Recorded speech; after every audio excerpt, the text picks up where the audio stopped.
L'air était lourd d'anticipation dans le vaste domaine de Virion. Arthur, un jeune homme portant le poids de 2 vies, luttait contre un maelstrom d'émotions. Il aspirait à retrouver ses parents, bloqués dans un monde qu'il pouvait à peine concevoir. Je comprends le tumulte qui fait rage en toi, Arthur. Virion, le sage et ancien lance de Dicaten, observait Arthur d'un œil attentif. Tessia, la fidèle compagne d'Arthur, rayonnait de chaleur et de soutien. Je suis là pour toi, Arthur, toujours. Et puis il y avait Rhynia, sa présence éthérée irradiant une aura d'un autre monde.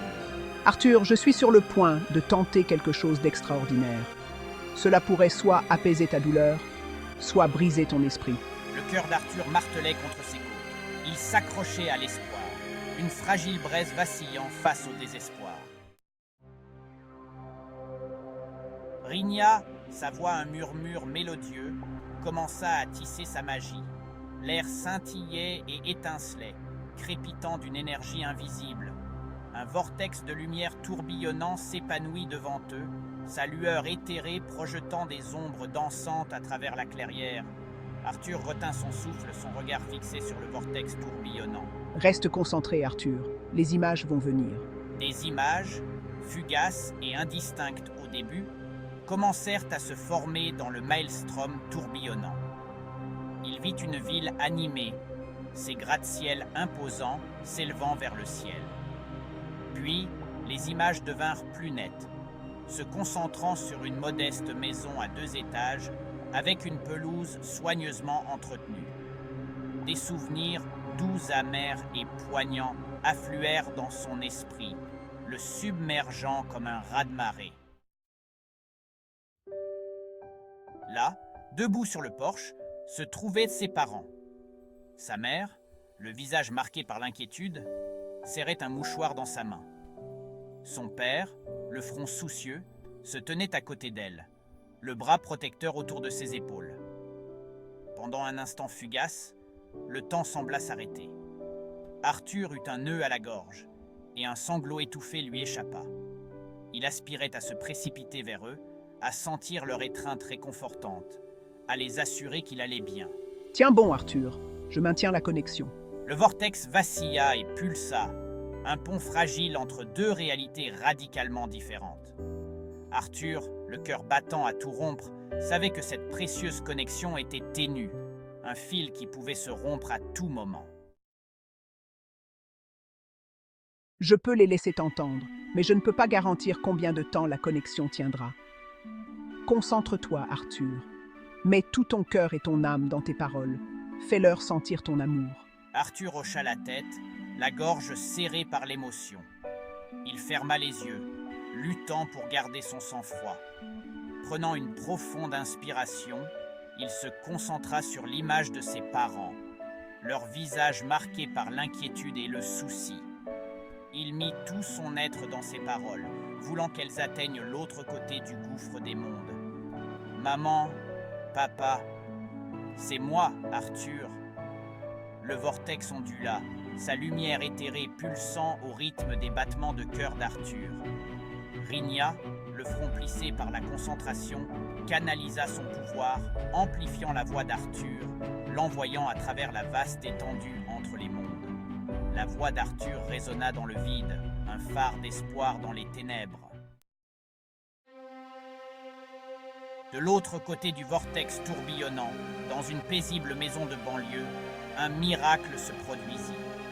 Les parents d'Arthur, le visage marqué par l'inquiétude, se figèrent lorsqu'une voix, faible et lointaine, murmura leur nom.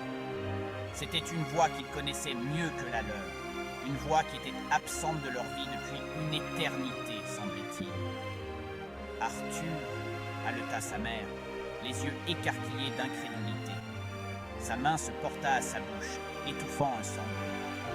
« Alice, tu as entendu ça ?» Son père, les yeux rivés sur l'air vide devant eux, sentit un frisson lui parcourir l'échine. On aurait dit Arthur. Pendant un instant, ils restèrent là, figés sur place, le cœur battant à tout rompre. Puis, comme mus par une force invisible, ils parlèrent tous les deux en même temps. « Arthur, est-ce que c'est vraiment toi ?» Le cœur d'Arthur s'emballa en entendant la voix de ses parents. C'était un son qu'il pensait ne plus jamais entendre. Un son qui le remplissait d'un mélange de joie et d'un désir ardent et douloureux. « Maman, papa, c'est moi », dit-il d'une voix étranglée par l'émotion. « Je suis en vie. Je suis en sécurité. » Il aspirait à tout leur raconter, à leur expliquer comment il avait survécu à l'accident, à leur décrire le monde incroyable qu'il habitait désormais.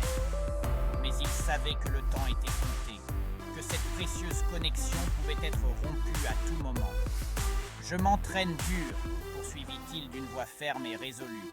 « Je deviens plus fort chaque jour. Je vous le promets, je trouverai un moyen de revenir vers vous. Je trouverai un moyen de nous réunir. » Ces paroles, remplies de détermination, résonnèrent dans le vide.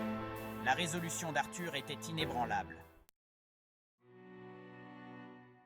La connexion vacilla, le vortex vacillant dangereusement. Rhina, le visage pâle d'effort, luttait pour maintenir le lien entre les mondes. « Arthur, nous devons arrêter ça !» halta-t-elle d'une voix fatiguée. Arthur, le cœur lourd de larmes retenues, hocha la tête en signe de compréhension. « Je vous aime tous les deux, » murmura-t-il, la voix chargée d'émotion. « Soyez forts. Je serai bientôt à la maison. » Et puis, avec un dernier scintillement, le vortex disparut. Le silence retomba sur la clairière, lourd et absolu. Arthur, les épaules affaissées par le poids de son chagrin et de sa détermination, se tourna vers Virion. Le vieux Lance, le visage buriné marqué de sympathie, posa une main rassurante sur l'épaule d'Arthur. Le chagrin peut être un puissant moteur, Arthur. Sertant pour alimenter ton entraînement, pour perfectionner tes compétences, deviens le meilleur que tu puisses être, pour toi et pour ceux que tu aimes.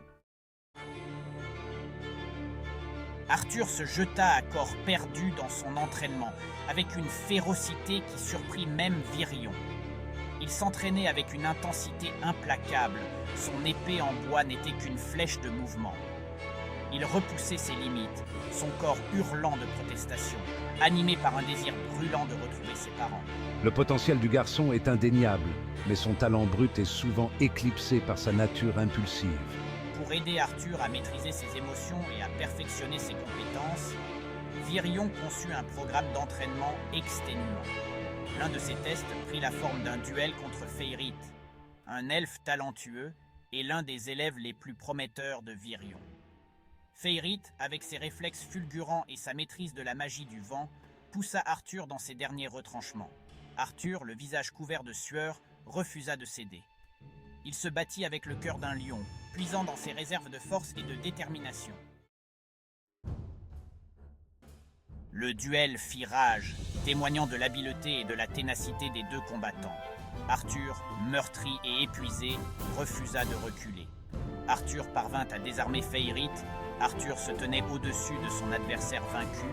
Tu t'es amélioré, Arthur. À travers les longues journées d'entraînement exténuants et les nuits blanches hantées par les souvenirs, Tessia resta la compagne indéfectible d'Arthur. Son soutien indéfectible et son optimisme contagieux étaient un phare dans ses heures les plus sombres. Elle l'encourageait pendant ses séances d'entraînement, lui offrait des paroles d'encouragement lorsque son moral flanchait et l'écoutait patiemment lorsqu'il lui ouvrait son cœur. En présence de Tessia, Arthur trouvait réconfort et force. Son rire chassait les ombres qui le hantaient et sa confiance inébranlable en lui alimentait sa détermination. Leur lien, forgé dans l'adversité partagée et renforcé par le respect mutuel, était plus profond qu'aucun d'eux ne le réalisait. Arthur, tu peux le faire. Je crois en toi. Ils étaient deux âmes liées par le destin, faisant face ensemble à un avenir incertain. Alors que le soleil plongeait sous l'horizon, projetant de longues ombres sur le terrain d'entraînement, Arthur se tenait seul, le regard fixé sur le ciel flamboyant. Il savait qu'un long et périlleux voyage l'attendait, semé d'embûches et d'incertitudes. Mais il était prêt, et il ne se reposerait pas tant qu'il n'aurait pas atteint son objectif. car il savait que l'avenir, bien qu'incertain, portait la promesse de retrouvailles et de rédemption.